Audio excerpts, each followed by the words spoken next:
It's Will and Lhemo on Triple M. Lhemo, we've been catching up with Silverchair. We did a almost half an hour interview with the boys earlier in the day. It was less an interview and more like blokes standing around a bar at a pub saying things that they shouldn't say. Yeah, under the heading Ramblings of Five Madmen. I think it'd be a more accurate description. We will eventually podcast the whole thing, triplem.com.au.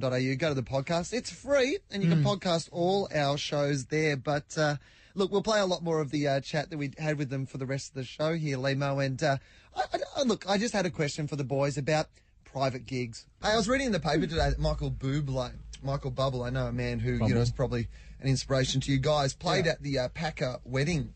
Really? Have you ever done any private gigs? You ever done like a wedding parties, anything? No, not really. Not really into that kind we once played at my grandparents' house, remember that? Yeah, we're 12. Yeah. That was a private party. If you want to go that far, do we want to go about that far? I don't know. Was there any restrictions? No, you can go about that far. Yeah. Go back further if you want. Yeah. Can't remember. I can't remember earlier. What about, not necessarily gigs that you've done, but inquiries that you've had? Like some really rich dude has rung up and said, my daughter's turning 21. We want you to play. I don't know. Well, they probably wouldn't make it to you, I guess. Those a lot of that kind of stuff gets filtered before it gets. There's definitely a couple of layers to move. You'll meet the Sultan of Brunei one day. I can't believe you refused. I can't believe you turned down $200 million to play at my daughter's wedding. What?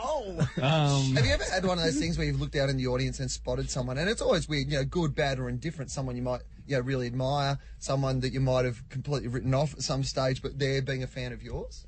You have a good story about that, don't you, Ben? Do you want to remind me? What? I don't want to remind you because I don't think you want to say it. No, well then. Oh, right. So it has happened. It's another one of those stories. As long as we know that there is a good story. Yeah. You should have been there. It was grade A.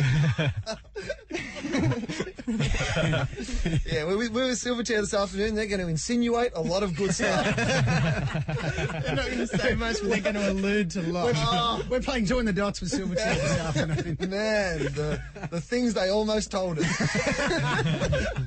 Great interview. It was quite a best interview ever. Have you ever had that? No, not really. But can I say something off? What about that process actually when you're recording music? Are you the sort of people who go into the studio knowing this is exactly how I want something to sound, or are you into that sort of thing and going in, experimenting with stuff, throwing some of it out, putting some of it in? How does it work? It's more a case of having like an idea of how you want it to sound and then experimenting with different instruments to achieve the sound or achieve the whole picture. Far out, that hurt. Nothing. I just stuck a safety pin into my gum. Yeah, I love toothpick.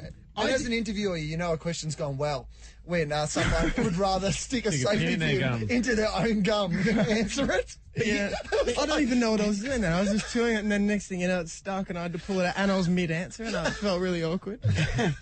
Do you do that? This is the best interview ever. I did this thing with my pen, right, where I chew it. I would do this once a week for the last 20 years. Yeah. Never learnt what it is. And then I slip and go, wow. Hit your gum. And it hurt. End up with an ulcer. I don't learn. Yeah. You do it all the time. That's the end of my story. And that's it. Because I was wondering, which is the reason I'm not interviewing Lhemo. I've got a story. If it had been you guys, you would have gone, I've got this great story about a pen, but I can't tell you. There is this thing that we do all the time. We always stick... I won't tell you that one. No, it's too much. He sticks a paperclip in his seat. I'm trying to make the man feel better. Yeah, he was trying to console me. Yeah, Thank you. So anyway, we're all we're all good here. Ben, I'm going to occasionally try to ask a question we can actually put in the interview. I know. If you don't want to answer them, let's just keep talking. But I'll just occasionally throw one in, just in the hope. That's all right. 2 minutes, take a question. Feel free to ignore them as usual, but I will feel that at least when I walk out, I had a crack at doing my job. Yeah, at least give it a shot at. Yeah, that's right. Hey, so being back together, we talk about stupid things that you do, and when you work with someone, you get used to all their. I love that Lhemo not only that with his pen, but loves to smoke his pen. Oh, really? I do. It's just one of a... Were you once a smoker?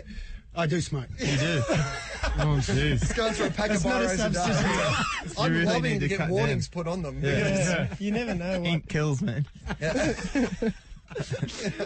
You get it all over your face. Yeah. But I want to know, Right out, is gets in your there hand. certain habits that you have? Because when you spend that much time on the road, there must be certain things about each other that, you know, either you grow to hate or that you affectionately piss you off or whatever. Do they come back flooding back when you start to get back together again? There's nothing.